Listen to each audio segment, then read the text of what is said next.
Good morning students. अब हम शुरू करने जा रहे हैं आज प्रतिशतता के बारे में। प्रतिशत का अंग्रेजी में हम लोग क्या बोलते हैं? परसेंटेज बोलते हैं।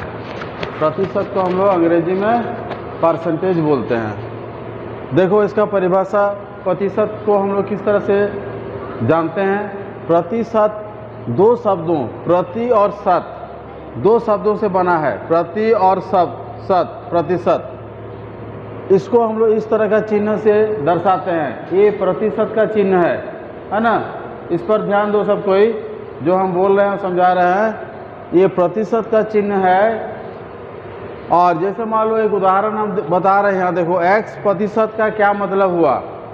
x प्रतिशत का मतलब होता है x/100। बंद करो लिखना भी। हर बार तुमको यही बात बोलना पड़ता है, इशारा नहीं समझ में आता है। x प्रतिशत का मतलब होता है x/100। x/100 यानी किसी वस्तु को 100 बराबर भागों में बांटेंगे और उसका x भाग लेंगे। x प्रतिशत का मतलब होता है x/100। इसका मतलब है किसी वस्तु को जब हम 100 बराबर भागों में बांटते हैं तो उसका x भाग को लेते हैं। और देखो उदाहरण, भिन्न को प्रतिशत में बदलना। भिन्न क्या होता है? देखो, अंश बटा हर के रूप में जिसको लिखा जाता है उसको भिन्न बोला जाता है। इसको हम लोग कैसे प्रतिशत में बदलेंगे, इसका क्या नियम है?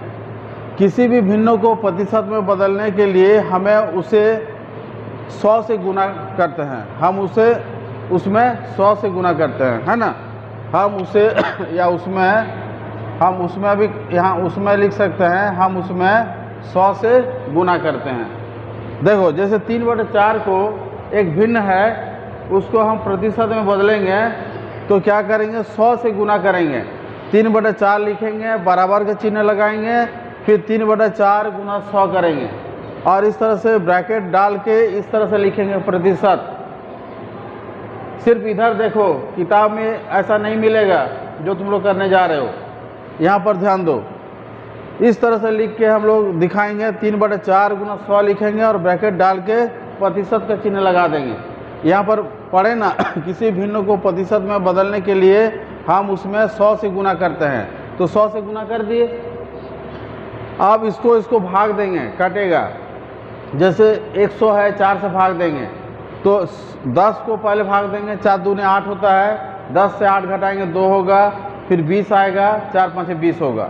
इस तरह से अगर तुम लोग मौखिक नहीं कर पाते हो तो कॉपी में लिख लेना और 100 को 4 से भाग करके देखना कितना आ रहा है और उसको यहाँ पर लिख देना। अब 25 और 3 को गुना कर देंगे तो 25 और 3 गुना करने से 75 होता है। इसको भी तुम लोग लिख के गुना कर सकते हो। अगर ऐसे तुम लोग को पहाड़ा याद नहीं है 25 से 75, तो तुम लोग लिख के गुना कर लेना और फिर 75% लिख देंगे। तो इस तरह से किसी भी भिन्न को हम लोग प्रतिशत में इस तरह से बदलते हैं। और दूसरा बात है, अगर प्रतिशत दिया रहेगा तो उसको भिन्न में कैसे बदलेंगे। दूसरा है प्रतिशत को भिन्न में बदलना। प्रतिशत को हम भिन्न में कैसे बदलेंगे?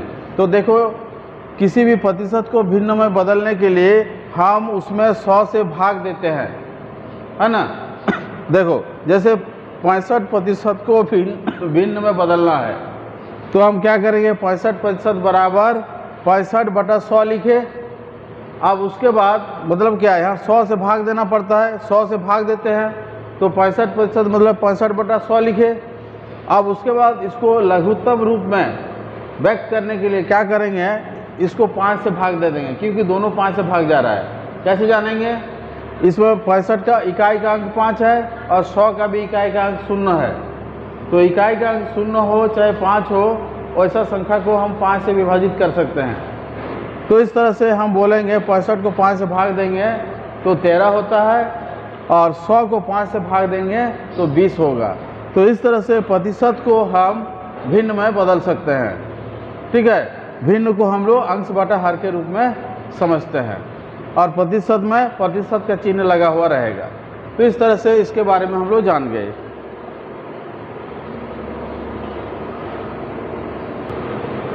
तो देखो, अब हम लोग जानेंगे वृद्धि का प्रतिशत कैसे निकालते हैं। वृद्धि का प्रतिशत निकालने का ये छोटा सा सूत्र है वृद्धि, है ना, वृद्धि। वृद्धि गुना 100 बटा शुरुआती मान। शुरुआती मान माने जो शुरू में था, और इसको आरंभिक मान भी बोलते हैं, है ना। देखो एक उदाहरण हम यहाँ लिखे हैं, पेट्रोल का दाम 70 रुपया से 80 रुपया हो गया।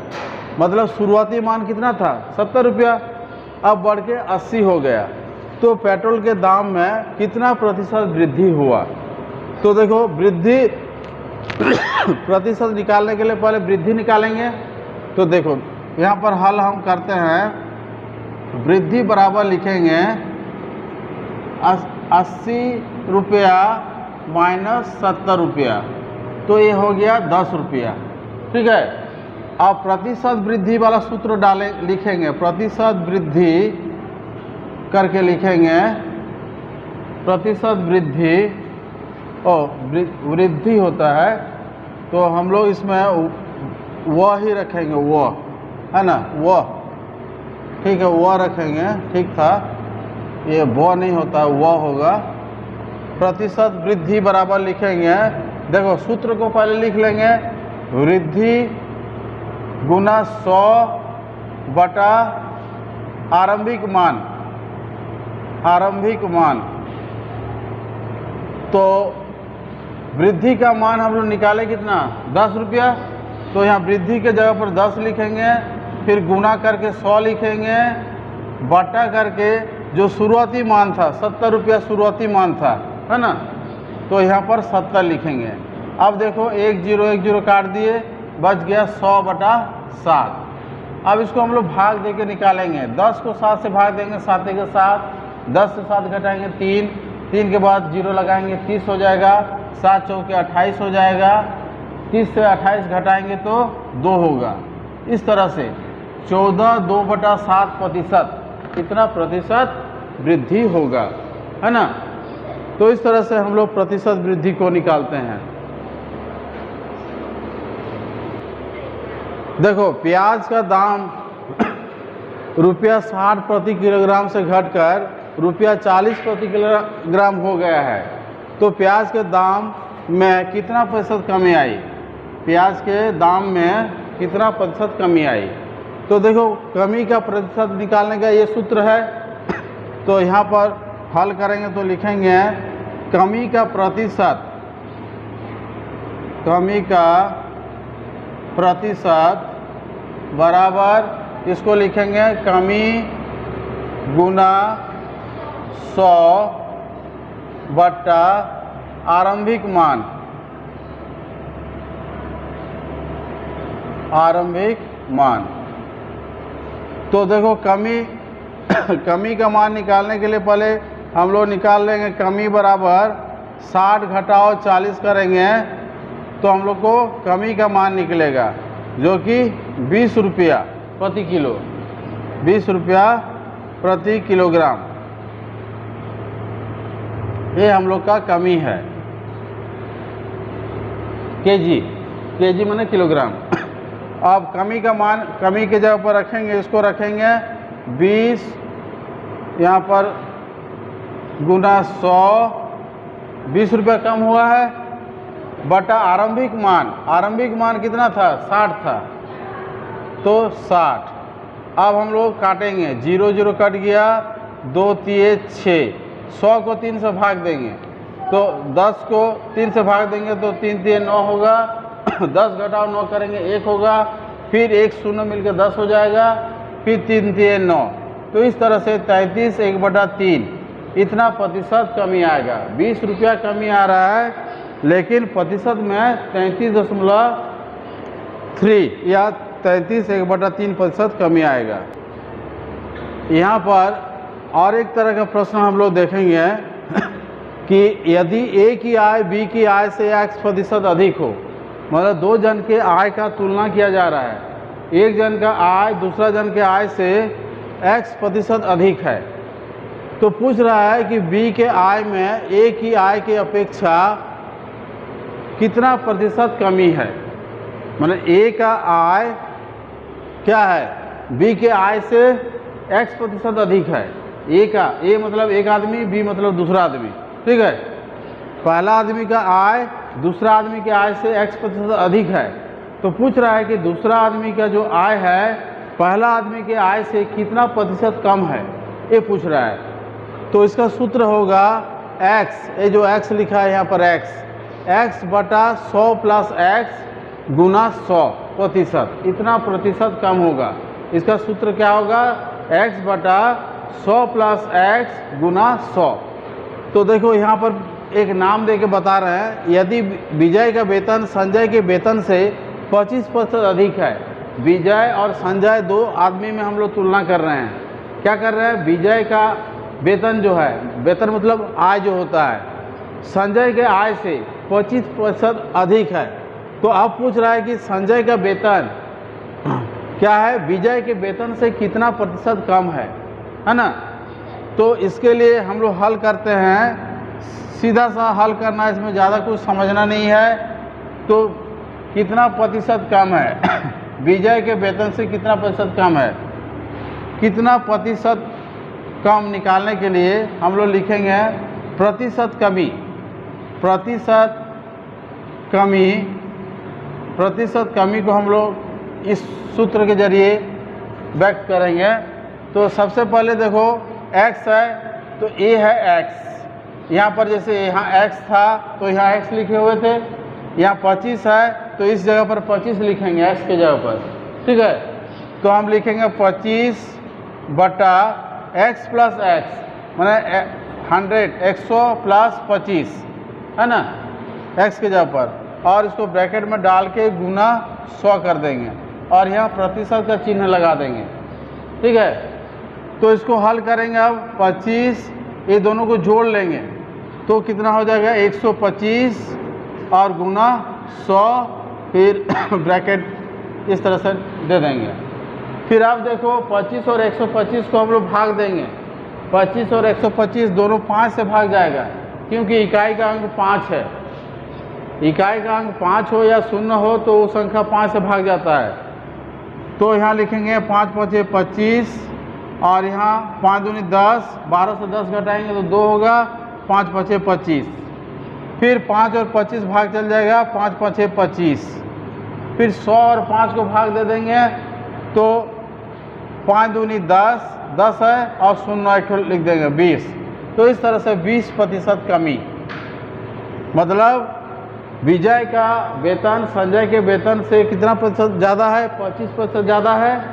लेकिन यहाँ पर हम लोग बोल सकते हैं कि संजय का वेतन विजय के वेतन से 20% कम है, ठीक है। तो इस तरीके से हम लोग निकालते हैं, इसको समझो, फिर हम लोग अगला देखते हैं। देखो अब हम लोग 6 नंबर तरीका को जानते हैं। इसमें पूछ रहा है कि ए की आय बी की आय से x% कम हो तो बी की आय ए की आय से कितना प्रतिशत अधिक है। इसको जानने का ये सूत्र हम लोग याद रखेंगे। थोड़ा देर पहले हम लोग एक सूत्र याद रखे थे, उसमें था x बटा 100 प्लस x था, लेकिन इसमें क्या होगा x बटा 100 माइनस x गुना 100%, दोनों ही बराबर है, उसमें प्लस था और इसमें माइनस है, बस इतना ही अंतर है। इसको ध्यान से याद रखना होगा कि किसमें प्लस होगा और किसमें माइनस होगा। एक उदाहरण जैसे हम दे रहे हैं, यदि राम की आय मोहन की आय से 20% अधिक है, राम की आय मोहन की आय से 20% अधिक है, तो बोलना है कि मोहन की आय राम की आय से, राम की आय मोहन की आय से 20% कम है, तो मोहन की आय राम की आय से कितना प्रतिशत अधिक है ना। तो इस तरह का प्रश्न को हम लोग इस तरीके से हल करेंगे। तो यहाँ ये जो 20% ले रहे हैं, यहाँ x के जगह पर ले रहे हैं, यहाँ देखो x के जगह पर 20 डाल देंगे तो हो जाएगा। तो प्रतिशत वृद्धि बराबर यहाँ लिखेंगे, प्रतिशत वृद्धि बराबर हो जाएगा 20 बटा 100 माइनस 20, यहाँ लिखेंगे 100 माइनस 20, x के जगह पर सिर्फ 20 डाल देंगे और ब्रैकेट डाल के इसको गुना 100 से गुना करेंगे, इतना प्रतिशत। तो ये आएगा 20 बटा 100 से 20 घटाएंगे तो कितना आता है 80। झट से बोलना होगा, ज़्यादा समय नहीं लगाना है इसमें, गुना प्रतिशत। देखो यहाँ 0 और 0 काट देंगे, 2 एके 2, 2 चौके 8।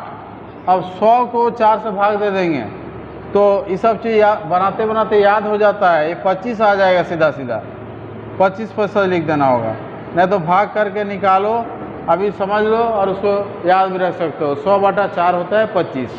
तो इस तरह से हम लोग बोलेंगे कि मोहन की आय राम के आय से 25% अधिक है। ठीक है, हाँ। तो इस तरह से ऐसा ऐसा सवाल सब पूछने से खाली सूत्र डाल के हल कर देना है।